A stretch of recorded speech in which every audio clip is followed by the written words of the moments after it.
Hey you. Yeah, you. The one who loves a good, twisted true crime story. Picture this. A guy who drowned his followers for millions in insurance cash, a woman who swore she was Jesus, only to end up mummified, covered in glitter, and a guru who poisoned an entire town to steal an election. These aren't scripts from some horror flick. These are real cults, ones most people have never even heard of. Today, we're diving headfirst into three of the most disturbing groups that turned ordinary folks into pawns in a nightmare. Why do people fall for these charismatic monsters? And what happens when their shiny promises fall apart? Grab a snack, get comfy, you curious true crime fans, because these stories are going to blow your mind. Let's do this. In the quiet plains of Kansas, a place called Angel's Landing sounded like paradise. Spoiler, it was more like hell on earth. At the center was Daniel Perez, a man who claimed he was a 1,000-year-old angel who could see the future. But his real talent?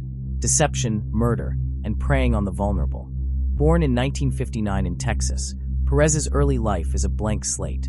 No clear records of his childhood, no job history, just whispers of trouble. By the 90s, he was already running from the law. Accused of abusing two girls, 11 and 14 years old. He faked his own death, reinvented himself as Lou Castro, and poof, he was gone. That's when things got really dark.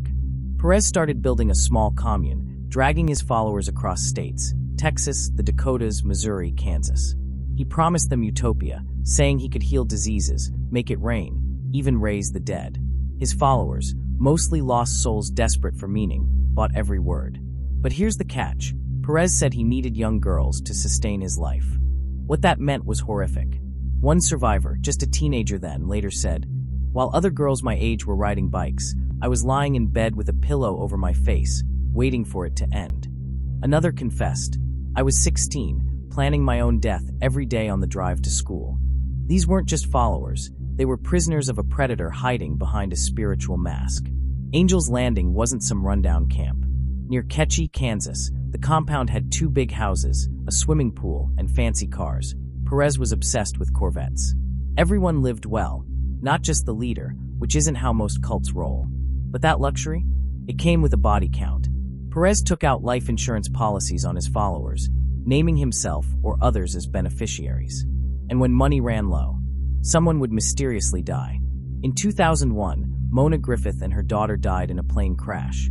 Not Perez's fault, but he cashed in $700,000 from their insurance, leaving Mona's other kid with nothing. In 2003, Patricia Hughes accidentally drowned in the commune's pool. Perez told followers to keep quiet. He was still dead on paper. Then, in 2006, Patricia's husband, Brian, a careful mechanic, was crushed under a car when a jack slipped. By 2008, real estate agent Jennifer Hudson died in a head-on crash. Coincidence? Yeah, right.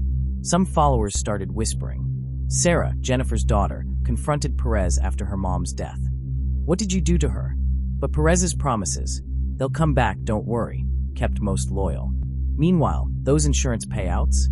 Millions, funding the commune's lavish life. Enter Detective Ron Goodwin, Sedgwick County Sheriff's Office. In 2003, he clocked Perez's group driving $50,000 cars and living in a compound screaming wealth. Yet Perez had no job. Something wasn't adding up. Goodwin spent 9 years chasing Perez, piling up 500,000 pages of evidence across states. The problem? Perez didn't exist.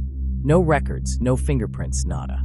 Goodwin tried it all, digging through the compound's trash, grabbing glasses Perez touched. Zilch. Even the FBI couldn't pin him down. But the deaths kept stacking, 5 in 5 years, all tied to Angel's Landing. By 2008, Jennifer's crash made 6. Goodwin teamed up with FBI agent John Sullivan and Detective Clint Snyder, zeroing in on the commune's finances. They posed as cops checking for break-ins to trick Perez into leaving prints. He didn't bite, sliding photos with just his palms. In 2010, Perez messed up. Calling himself Joe Vanegas in Tennessee, he flashed a fake ID to open a bank account. Caught on camera, cops charged him with identity theft and fake social security use. They got his fingerprints, finally, but no match in federal databases. Perez clammed up, pleaded guilty to one charge, and went to prison as a John Doe. While he was inside, Goodwin and Snyder kept at it. A tip from Patricia Hughes' mother pointed to a name, Daniel Perez. Bingo. Old mugshots and prints from a 90s case matched. The commune started cracking, too. One follower spilled. Perez forced her to lie about Patricia's drowning.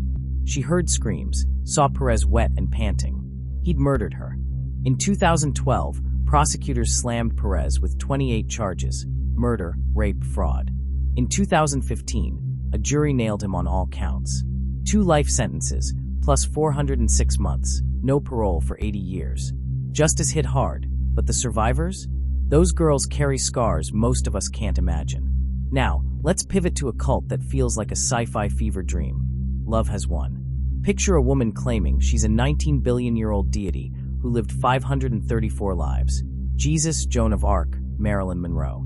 That was Amy Carlson, and her story ends in a way you'll never unsee. Born in 1975 in Kansas, Amy grew up middle class, sang in the school choir, seemed headed for normal. But her parents' divorce rocked her, splitting her between homes. By the 2000s, she was managing a McDonald's, raising 3 kids from different dads. Then she found leghtworkers.org, a new age forum, and met a guy called Amrith White Eagle. He told her she was divine. Great advice. In 2007, Amy ditched her family, quit her job, and bolted to Colorado to start a cult. It started as the Galactic Federation of Light. Okay, cool name, I'll give her that. Then became Love Has Won. Amy called herself Mother God, the only way to spiritual ascension. Her followers believed she could cure cancer with love and lead them to a 5th dimension. She cycled through Father God, boyfriends who enforced her rules. The group mixed New Age fluff with conspiracy theories, aliens, global corruption, and ran daily live streams to recruit and beg for cash. Love Has Won targeted the desperate, people with cancer, broke, heartbroken. They promised etheric surgeries, waving hands over bodies, no touching. One follower, fighting cancer, joined hoping for a miracle.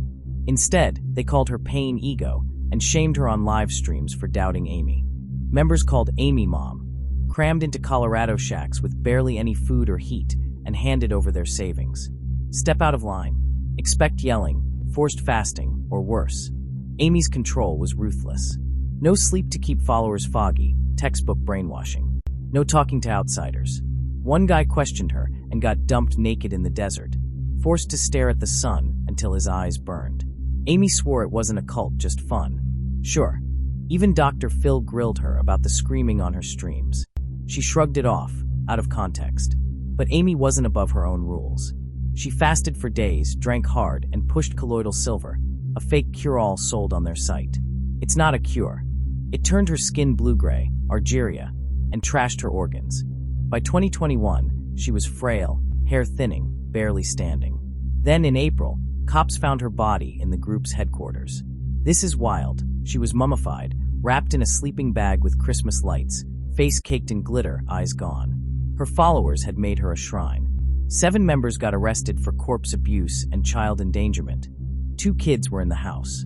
Charges dropped later, but the cult fell apart. Splinter groups like Joy Reigns and Full Disclosure keep pushing Amy's ideas online. That cancer survivor? She walked away, broke but alive, warning others. It wasn't love. It was control. Our last stop is 1980s Oregon, where a guru didn't just want followers, he wanted an empire. Bhagwan Sri Rajneesh, later Osho, nearly pulled it off. Buckle up, this one's wild. Born in 1931 in India as Chandra Mohan Jain, Rajneesh was a brainy troublemaker. Raised in a Jainist family all about nonviolence, he challenged everything: religion, socialism, even Gandhi. At 21, he claimed a spiritual awakening. He got a philosophy degree, became a professor, and toured India trashing tradition. In 1970, he started dynamic meditation, hyperventilating to music, and gathered disciples called neo-sannyasins. His pitch: free love, self-discovery, no rules.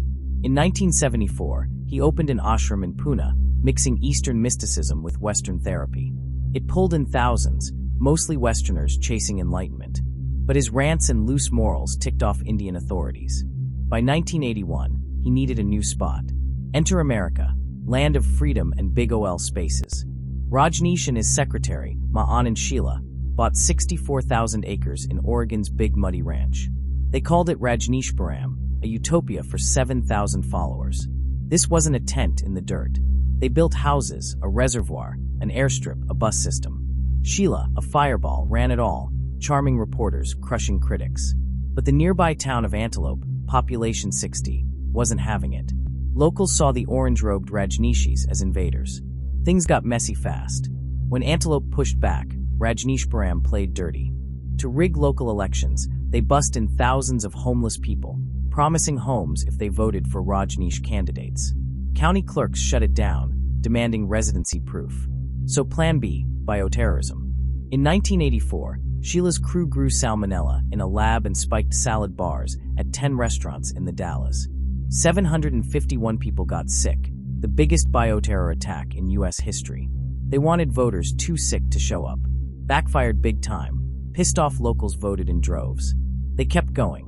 Rajneeshpuram ran the largest marriage fraud scheme in U.S. history, faking weddings for foreign followers' visas.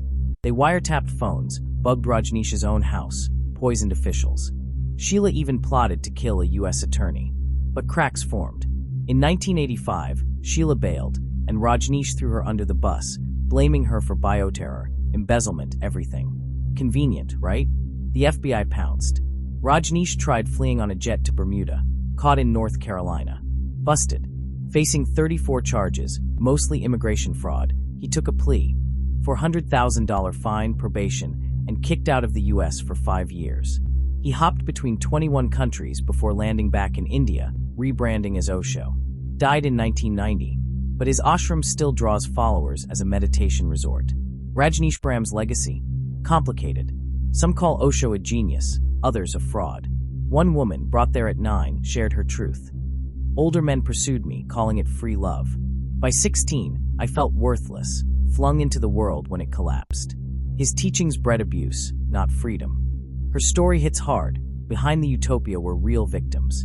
3 cults. 3 charismatic liars. Daniel Perez, Amy Carlson, Bhagwan Rajneesh. They promised salvation but delivered pain, fraud, even death. What links them? They preyed on hope, twisting it into control.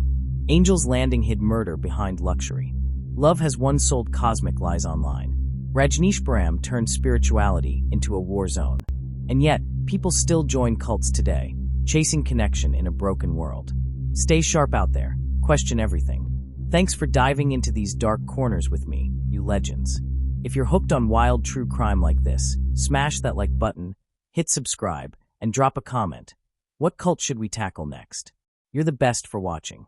Catch you in the next one.